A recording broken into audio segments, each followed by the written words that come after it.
जलशक्ती मंत्रालय, भारत सरकार, भूजल सर्वेक्षण विभाग, पाणी पुरवठा मंत्रालय, यशदा पुणे, जिल्हा परिषद जालना, जिल्हा ग्रामसेवक प्रशिक्षण केंद्र जालना यांच्या संयुक्त विद्यमाने जालना जिल्ह्यातील घनसावंगी, परतूर, जालना तालुक्यात 37 गावामध्ये ग्रामपंचायत स्तरावर अटल भूजल योजनेअंतर्गत प्रशिक्षण कार्यक्रमाचे आयोजन करण्यात आले आहे।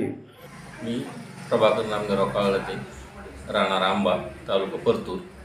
आमच्या गावाचे आंबा या गावाची अटल भूजल योजनेअंतर्गत निवड झालेली आहे। या अटल भूजल योजनेअंतर्गत आमच्या गावातील नाल्याअंतर्गत रिचार्ज बोरचे जे काम झाले आहे, त्याच्यातील त्या रिचार्ज बोरमुळे जे बॅरेजेसमध्ये पाणी थांबलेले होते ते पूर्णपणे जमिनीत मुरल्या गेले व आमच्या विहिरीला यांचा 70% हा फायदा झालेला आहे आणि पूर्ण परिसरातसुद्धा हा बोरमुळे पाण्याची लेवल ही 70% वाढलेली आहे।